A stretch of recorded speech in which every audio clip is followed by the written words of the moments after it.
It was well past midnight when I found myself driving along a lonely stretch of highway that cut through endless fields like a blade through black velvet. The road ahead shimmered under the rain, a slick ribbon of light catching my headlights before dissolving into the darkness. My wipers dragged a tired rhythm across the windshield, fighting a losing battle against the downpour. The radio had given up long ago, reduced to a static whisper that matched the quiet dread humming in the pit of my stomach. There were no streetlights, no passing cars, not even the distant glow of a farmhouse. Just me and the sound of rain slapping against metal. The deeper into the night I drove, the more the world behind me seemed to disappear. I hadn't seen a soul for miles. That's when I saw her. She stood on the edge of the road, her figure barely visible through the curtain of rain. One arm outstretched in a classic hitchhiker's pose, the other hanging limply by her side. I slowed down instinctively, heart hammering in my chest. Every rational thought screamed at me not to stop. Alone, in the middle of nowhere, picking up a stranger? Bad idea. But then I saw her face in the glow of the headlights. Young, pale, eyes hollowed by something I couldn't name. She was soaked to the bone, wearing nothing but a thin white dress that clung to her frame like tissue paper. It was the kind of look that overruled logic. I couldn't leave her out there. Not like that. I leaned across the passenger seat and pushed the door open. She slid in without saying a word, movements fluid but oddly slow, like she was moving underwater. Up close, she looked even colder, skin so pale it bordered on blue. Her hair was plastered to her cheeks, and droplets of water ran down her arms and pooled in her lap. I cranked the heater as high as it would go. "Thank you," she said eventually, her voice barely above a whisper. It was the kind of thank you that sounded less like gratitude and more like relief. I gave her a small smile, trying to break the ice. "Long night, huh? Where are you headed?" She hesitated, then pointed down the road. "Just a little further," she murmured. "Near my home." I nodded and shifted the car back into gear. The road stretched on ahead, and we drove in silence. The only sounds were the rain and the low hum of the engine. I tried asking her a few things, where she lived, if she needed a hospital, even just her name, but she answered with single words, or not at all. Her eyes never left the windshield. It was like she was fixated on some point ahead that only she could see. I should have turned back. Every instinct told me something wasn't right. But I kept driving. Maybe it was the rain, or the silence, or just the way she sat there, so still, so out of place in this world. And then, I noticed it. The smell. It crept in slowly, like fog. At first it was subtle. Damp earth, like wet soil in spring. Then it grew sharper, tinged with the faint sweetness of lilacs. The scent filled the car, unnerving and oddly familiar, like something I'd forgotten I once feared. I glanced at her hands, resting motionless in her lap.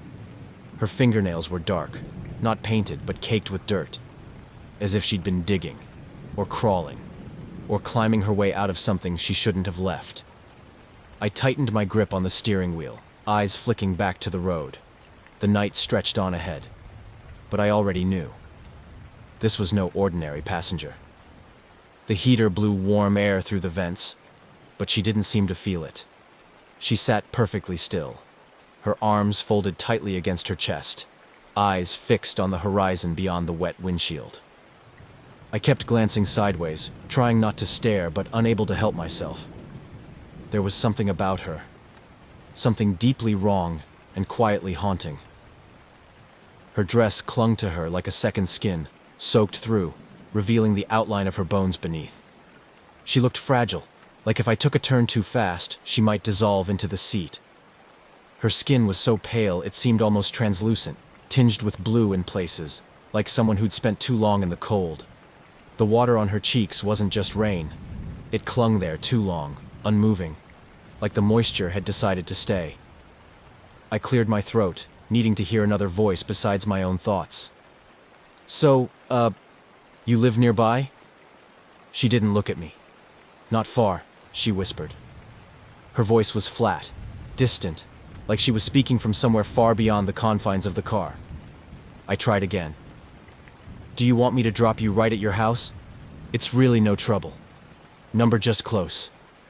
Another whisper, almost inaudible. The silence settled between us like fog. I kept the car steady on the slick road, headlights struggling against the curtain of rain. Every few seconds, I risked another glance at her. Her eyes were strange, wide open, but blank. Not lost in thought, lost in time, like she wasn't really there. Her gaze didn't flicker, didn't blink, just locked on something in the distance. Then I noticed her hands. They sat in her lap, unmoving, like delicate sculptures carved from porcelain. But under the nails, there was dirt. Thick, dark, clotted. It looked fresh. My stomach turned. What the hell had she been doing out there? The car was beginning to fill with a strange smell. It crept in slowly, wrapping itself around the interior like a ghost. At first, it reminded me of a garden after a storm. Wet earth, soft petals. But then it sharpened. Damp soil and lilacs. The combination was odd, unsettling, too strong to be natural. It clashed with the synthetic scent of car freshener and heater dust. I rolled down my window slightly to let some air in, hoping the rain might wash the odor away. She didn't react to the cold, didn't flinch, didn't even shiver. "You sure you're okay?" I asked, unable to mask the concern in my voice. Her head turned slowly. I expected emotion, some hint of fear or gratitude or even anger. But what I saw in her face chilled me more than anything. Nothing. Total blank emptiness. Eyes dark and hollow, mouth slightly parted as if mid-thought, but no words came. Just that silent stare, as if she was trying to remember something important, but couldn't quite reach it.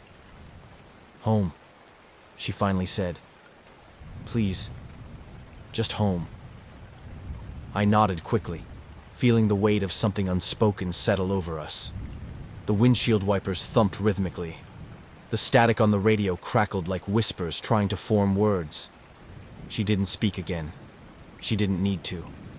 The air between us was thick with a story I hadn't yet heard, and already I was afraid of how it might end. The road curved gently ahead, vanishing into the misty darkness. I kept my eyes forward, both hands gripping the wheel now, because something told me that if I looked at her again, really looked, I might see something I wasn't ready for. She wasn't just a girl in white. She was something else entirely. The rain outside had become a constant roar, drumming against the roof like a warning. Inside the car, silence reigned.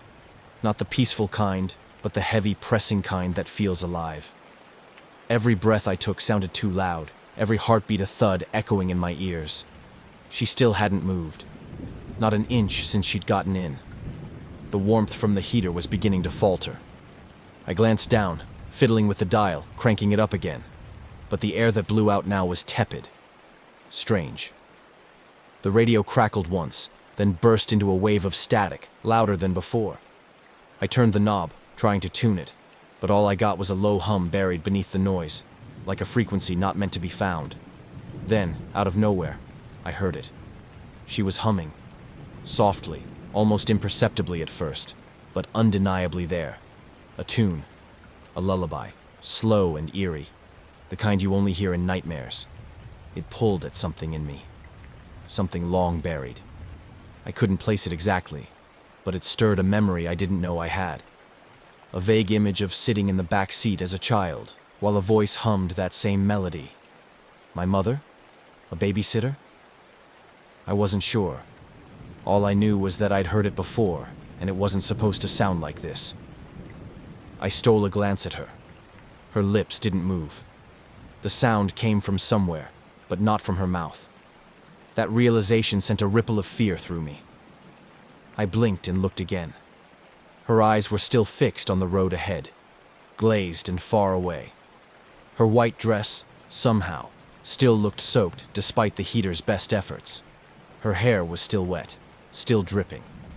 The seat beneath her looked damp, as if the fabric itself had absorbed the chill from her skin. I felt like I was driving through a dream, or a memory, or a place stuck between the two. My fingers trembled on the wheel. The road was becoming more twisted now, curving through bends lined with tall, leaning trees that clawed at the sky like skeletal fingers.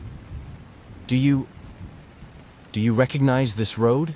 I asked, just to break the silence. "You've been here before?" She didn't answer. The humming stopped, and in that second, the quiet became unbearable. I opened my mouth to speak again, but then something flickered in the corner of my vision. Her reflection in the rearview mirror.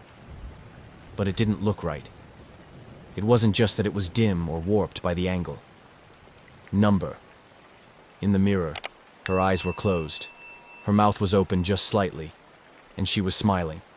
But when I looked at her directly, she wasn't smiling. Her face was the same, blank, distant, as if she were carved from shadow and fog. I whipped my gaze back to the mirror. Her reflection now stared directly into mine, eyes wide, too wide. The smile had vanished, but the stare remained, piercing through me like ice. The hairs on my arms stood straight. I looked back at the road, hands clutching the wheel like a lifeline. My throat tightened. That's when she spoke again, barely above the breath of wind. Almost there. 2 words. That's all. But the way she said it, calm, final, inevitable, made my blood run cold. There was no doubt in her voice, no uncertainty, just the chilling certainty of someone who had been down this road before. I didn't know what lay ahead, but I knew I had crossed a line. Whatever this was, it wasn't just a ride anymore. It was something else, and it was far from over. The deeper we drove into the storm-soaked countryside, the stranger everything became. It wasn't just the girl anymore. It was the way the world around us seemed to change. The air inside the car grew thicker, heavier. I couldn't shake the feeling that the road itself was folding in on us, like we'd slipped into a forgotten crack in reality. Someplace time didn't bother to visit anymore. The humming had stopped, but it left an echo in my ears, a hollow resonance like a bell tolling in a distant memory. I focused on the road, anything to keep from looking at her. My grip on the wheel was tight, fingers aching. Every time the headlights caught the wet trees along the roadside, I half expected to see someone, or something watching us from the darkness. Then the smell intensified.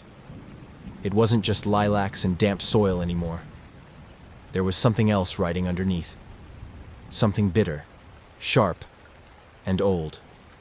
The kind of scent that clings to the walls of forgotten cellars or freshly disturbed graves. It curled in my nostrils and turned my stomach. I dared another glance at her. Her head was tilted slightly now, as if listening to something I couldn't hear. Her hands were folded in her lap, but I saw it again, the dirt under her nails. Not dry. It was still moist. The brown-black grit of freshly unearthed earth. My skin prickled. I tried to shake it off. "You sure you don't want a hospital? You could be hurt," I offered again, voice thin. She slowly turned to me, and for the first time since she entered the car, our eyes locked.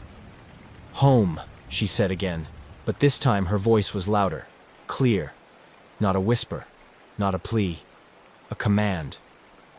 I nodded, throat dry, and looked back at the road. That's when something strange happened. I remembered. Not all at once, just flashes, a newspaper clipping, a campfire story from college, the legend, the girl on Route 42, the one who drowned when her car skidded off the road in a storm. They found her body days later, her nails torn, her fingers broken from clawing her way out of the submerged car. She was buried near where she died. People said she still tried to make it home on stormy nights, hitching rides from strangers, never saying much, only wanting to go home. My heart pounded in my chest. Claire. Her name had been Claire.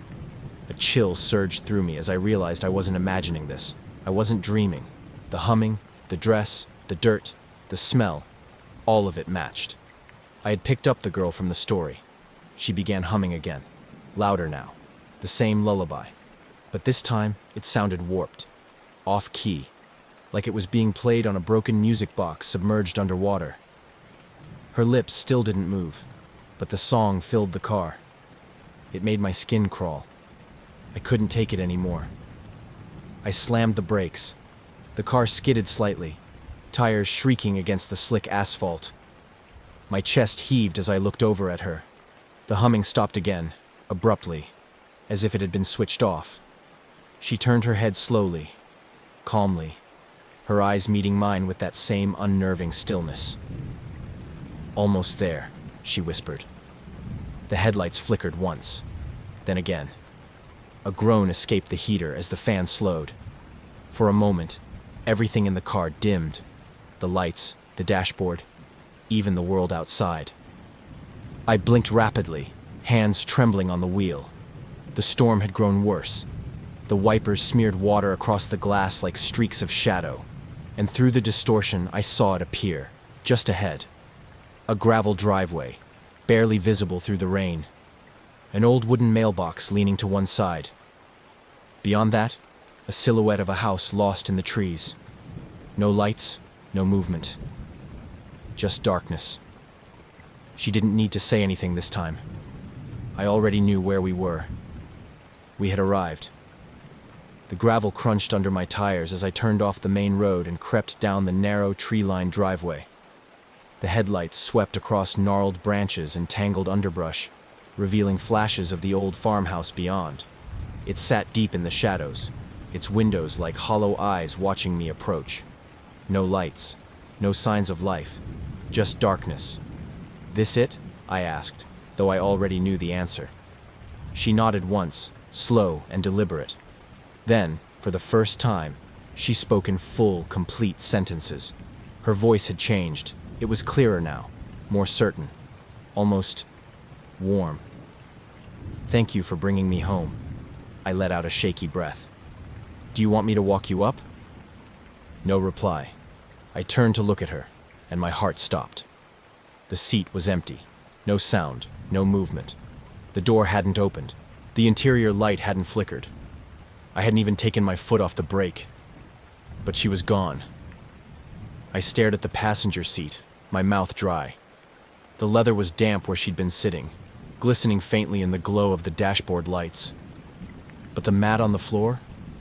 Dry. No footprints.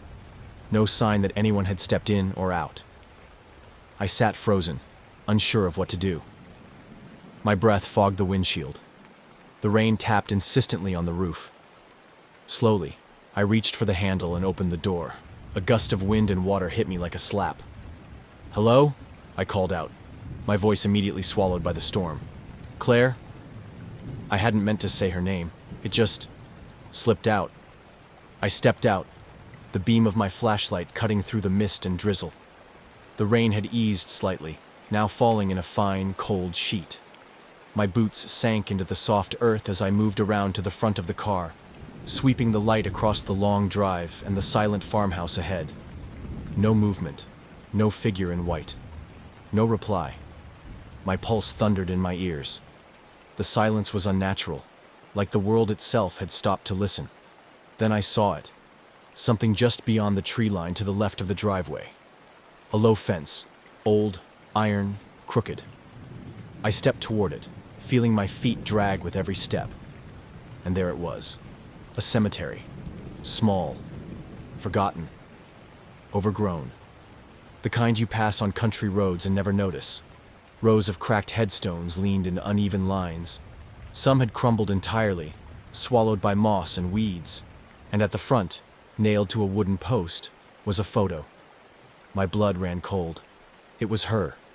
The same face I had seen in the headlights. The pale skin. The sad eyes. The wet hair plastered to her cheeks. Faded by years of rain and sun, but unmistakable. Beneath the photo was a weather-worn plaque. In loving memory of Claire, 1998 to 2019. I stumbled backward, breath caught in my throat. A sharp gust rattled the trees overhead, and the lilac scent hit me again. Stronger now. Sweet. Sickly. Wrapped in rot and memory. I turned back toward the car, heart hammering in my chest. She had been dead for 6 years, and I had just given her a ride home. I stood frozen by the cemetery fence, the beam of my flashlight trembling in my grip. The photo of Claire stared back at me from its weather-worn plaque, her eyes locked in eternal stillness, her faint smile a haunting echo of the girl who had sat beside me minutes ago. The wind whipped through the trees, scattering leaves across the wet ground, and for a moment, the world held its breath. Then the storm returned, thunder rolling in the distance, rain hissing down with renewed force. I turned back toward the car, heart pounding like a drum in my chest. Each step felt heavy, as if the earth itself didn't want me to leave. My boots sank into the mud, squelching with each stride, and the smell of wet lilacs lingered like a ghost clinging to my skin. I reached the car and stopped short. There, just below the door, fresh mud, splattered high on the passenger side, trailing down to the tire well, but no footprints, no tracks away from the vehicle, no sign that anyone had gotten out, walked, or vanished. Just mud and silence. I circled the car slowly, sweeping the flashlight across the driveway, the trees, the fence. Nothing. Not a sound except the wind and rain. I tried calling her name again, though I didn't know why. "Claire!" I shouted into the dark. No answer. I stood there, soaking wet, the cold finally seeping into my bones. My breath fogged in the air. The flashlight flickered once, twice. I gave it a sharp tap, and it steadied, but the shadows seemed to grow thicker, as if they were leaning in to listen. I opened the car door and climbed back into the driver's seat, slamming it shut behind me. The cabin was quiet again, unnervingly so. No static from the radio, no engine noise, just my ragged breathing and the soft ticking of the cooling metal. Then something occurred to me. The seat. I leaned over and touched the passenger side. It was bone dry, not damp, not soaked, dry. The same seat where she had sat, water dripping from her dress, her hair, her hands. Minutes ago, it had been soaked through. Now, not a trace remained. The smell of lilacs and earth was still in the air, faint now, but unmistakable. I reached for the keys and turned the ignition. Nothing. The dashboard stayed dark. The engine didn't even try to turn over. Dead. I twisted the key again, harder, willing it to come alive. Still nothing. I slammed my fist against the wheel, teeth clenched. "Come on!" I growled. The third time, the engine stuttered, then roared to life, the lights flickering weakly before settling into a low, amber glow. The heater kicked in with a tired wheeze. I shoved the gear into reverse and backed away from the cemetery, tires spinning slightly in the mud before catching traction. As I pulled back onto the road, I didn't look back. I couldn't. Every nerve in my body screamed to keep moving. I just wanted distance, miles and miles of asphalt between me and that forgotten driveway. The wipers swiped at the windshield as I picked up speed. The rain came down harder, but the road ahead was clear. The radio hissed to life, static humming in a slow rhythm. I was almost beginning to breathe normally again when I heard it. The humming. Faint at first, almost blending with the static, but rising, clearer, familiar. That same lullaby. I stiffened. My eyes darted to the rearview mirror. Darkness. But the sound was louder now. She was humming again. From the back seat. I didn't want to turn around. The humming grew louder, a sickly sweet lullaby that crawled up my spine and lodged itself in my skull like a memory gone wrong. I kept my eyes locked on the road, hands white-knuckled on the wheel, hoping, begging, that it was just a trick of the storm, of my mind, of everything I'd just seen. But deep down, I knew better. She was in the back seat. Or something was. My breath caught in my throat. I flicked a glance in the rearview mirror. Darkness. The faint reflection of my own wide eyes. No movement, no silhouette, nothing there. But the humming continued. I couldn't stand it. My foot slammed the accelerator and the car lunged forward, tires spitting water as we tore down the rain-slick road. Trees blurred past in streaks of black and gray. The radio crackled again, voices hidden beneath the static like whispers clawing to get out. The heater gave up entirely, the cold sinking into the cabin like a creeping fog. Still, I didn't stop. I didn't blink. I just drove. Then, suddenly, silence. The humming cut off mid-note, leaving a vacuum behind. My ears rang. The air grew still, too still, like the world was holding its breath. And then I heard it. A single breath, right behind me. Slow, wet, close. I turned. Nothing. The back seat was empty. No one there. Just shadows, and water pooling on the upholstery that hadn't been there a second ago. My heart pounded in my ears. I swerved slightly and corrected, breath shaking as I faced forward again. I didn't care where I was driving anymore. I just needed to go. Anywhere but here. But the road had changed. It no longer felt familiar. No signs, no turns I recognized. Just a narrow stretch of wet asphalt threading through trees that grew denser and darker the farther I went. The world had shifted, and I was in it now. Heron. My headlights flickered. Then, out of nowhere, I saw it. A clearing. A break in the trees. A gate. Iron. Rusted. Hanging open. Beyond it, a small hill. And on that hill, rows of crooked headstones. Another cemetery. I didn't remember turning off the road, didn't remember slowing down. But suddenly my car sat still, engine humming low, headlights pointed at the base of the hill. Something was pulling me forward. I opened the door and stepped out. The rain had softened into a mist, curling around me like breath. I moved through the gate, the crunch of gravel beneath my feet unnaturally loud in the hush. The flashlight in my hand flickered once, then held steady. Row after row of weathered headstones stretched out before me like teeth in the dark. And then I saw it. Near the center of the cemetery, illuminated by a single bolt of distant lightning, her grave. Claire. 1998 to 2019. Beloved daughter. Forever missed. Fresh mud at its base. Lilac petals scattered across the earth, long wilted, drenched with rain. And above it, nailed to the cross-shaped marker, the same photo, the same eyes, the same pale smile. She had never left. I backed away, breath ragged. I turned and ran, stumbling through the gate, slamming the car door shut behind me. I twisted the key. The engine roared to life. This time, I didn't look back. Not once. I drove as fast as the rain would let me, mile after mile, until dawn broke faintly over the horizon like a promise of safety. Eventually, the road became familiar again. The trees thinned. The rain slowed. The static on the radio faded into music. The smell, earth and lilacs, finally vanished. But the silence never left. Because sometimes, late at night, when I'm driving alone down some forgotten stretch of highway, I still hear the humming, and I don't dare turn around.